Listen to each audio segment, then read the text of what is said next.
ನೀವು ಎಷ್ಟು ವರ್ಷದಿಂದ ಮಾಡ್ತಿದ್ದೀರಾ ಅಂಕಲ್? 41 ವರ್ಷ ಆಯ್ತು ಮೇಡಮ್. ಎಲ್ಲಿ ಮನೆ ಎಲ್ಲಿ ಅಂಕಲ್? ಮನೆ ಎಲ್ಲ ತಮಿಳ್ನಾಡೆ. ಈ ತಾಯಿ ನನಗೆ ಪರಿಚಯ ಆಯ್ತು ಮೇಡಮ್, ಕರ್ನಾಟಕ. ಅದೇ ನಮ್ಗೆ ಸಾಕು. ನನ್ನ ಹೊಟ್ಟೆಯಲ್ಲೇ ಬ್ಲಡ್ ಇದೆ ಅಂತ 90% ಇಲ್ಲಿ ಬೆಂಗಳೂರು ಊಟನೇ. ನಿಮ್ಮ ಮನೆಯವರು ಈ ಮನೆಯಲ್ಲಿದ್ದಾರೆ ತಮಿಳ್ನಾಡು. ಅವ್ರನ್ನು ಕರ್ಕೊಂಬರೋದಲ್ವಾ? ಬೇಡ, ಯಾಕೆ? ನಮ್ಮದು ಒಬ್ಬನ ಕಷ್ಟಪಟ್ಟರೆ ಸಾಕು ಅವರಲ್ಲಿ. ಅಲ್ಲೇ ನಡು ಹುಡುಗ ಹೆಂಗಸ್ರೆ ಹೋಗ್ಬಿಟ್ರೆ ಅಯ್ಯಯ್ಯೋ 7 ತಿಂಗಳಾಯ್ತು. 8ನೇ ಕ್ಲಾಸ್ ಹೋಗ್ತಾಳೆ ಮೊಮ್ಮಗಳೇ, ಅವಳ ಬಿಡೋಕ್ಕಾಗುತ್ತಾ? ನನ್ನ ಜೀವನ ಇವಳಕ್ಕೋಸ್ಕರನೇ ಇರೋದು, ಮೊಮ್ಮಗಳಿಗೋಸ್ಕರ. ದೇವರ ಹತ್ರ ನಾನು ಕೇಳೋದು ಒಂದೇ ಅವಳು ಸೆಟಲ್ ಬರೀ ನನಗೆ ಸ್ವಲ್ಪ ಆಯಿಲ್ ಕೊಡಬೇಕು ಅಂತ. ಒಂದು ಚಾಪೆಗೆ ಎಷ್ಟು ಲಾಭ ಬರುತ್ತೆ ಅಂಕಲ್? 100 ಬರುತ್ತೆ, 50 ಬರುತ್ತೆ. 150 ಅಷ್ಟೇ. ಅದಕ್ಕೆ ಮೇಲೆ ನಾನು ಆಸೆ ಪಡಲ್ಲ. ನಿನ್ನ ನೋಡಿ ಒಂದೂ ಆಗಿಲ್ಲ, ನಿನ್ನೆ ವ್ಯಾಪಾರನೇ ಆಗಿಲ್ಲ. ಒಂದು ಚಾಪೇನು ವ್ಯಾಪಾರ. ಅಯ್ಯೋ, ಏನು ಹೆಸರು ನಿಮ್ದು? ಧನಶೇಖರ. ದನ ಮಾತ್ರ ಇಲ್ಲ.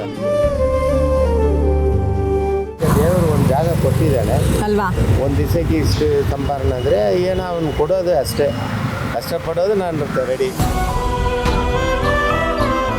ಸೈಕಲ್ ತಗೊಂಡು ಎಷ್ಟು ವರ್ಷ ಆಯ್ತು ಅಂಕಲ್? 45 ವರ್ಷ. 45 ವರ್ಷದಿಂದ ಇಟ್ಕೊಂಡಿದ್ದೀರಾ ಸೈಕಲ್ನ?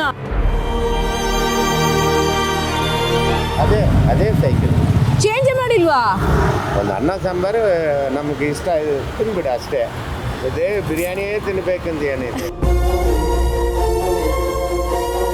ಇಲ್ಲ, ನಾನು ಹೇಳಿದ್ದೀನಲ್ಲ, ಇದು ಕರ್ನಾಟಕದ ಬಾಯಿ ಅಂತ ಹೇಳೋದಿಲ್ಲ. ಏನಾದರೂ ತಪ್ಪಿಲ್ಲ ಬಿಡಿ. ನಾನೊಂದು ಲೈಟ್ ತೊಗೊಂಡಿದ್ದೆ, ತಗೊಳ್ಳಿ ಅಂಕಲ್. ಅಮ್ಮಂಗೊಂದು ಸೀರೆ ಕೊಟ್ಬಿಡಿ. ಆಮೇಲೆ ಇದು ಅಕ್ಕಿ. ನೀವೇ ದೇವ್ರ ಥರ ಕೊಟ್ಟಿದ್ದೆಲ್ಲ ಅದೇ ಸಾಕು. ಇದೆಷ್ಟಿದು? 650 ಅದು ಇದೆ. ಬೇಡ ನಿಮಗೆ 350 ಕೊಡಿ ನೋಡಿ, ಅದೇನು ಇಟ್ಕೊಳ್ಳಿ ಅಂಕಲ್. ನಿಮ್ಮ ಮಗಳು ಅಂತ ಹೇಳಿದ್ರಿ, ಇಟ್ಕೊಳ್ಳಿ ಅಂಕಲ್. ಸರಿ, ಒಂದು 500 ಮಾತ್ರ. ಬೇಡ ಅಂಕಲ್, ಇಟ್ಕೊಳ್ಳಿ. ನಿಮಗೆ ಪೂರ್ತಿ ಅದು ಇಟ್ಕೊಳ್ಳಿ.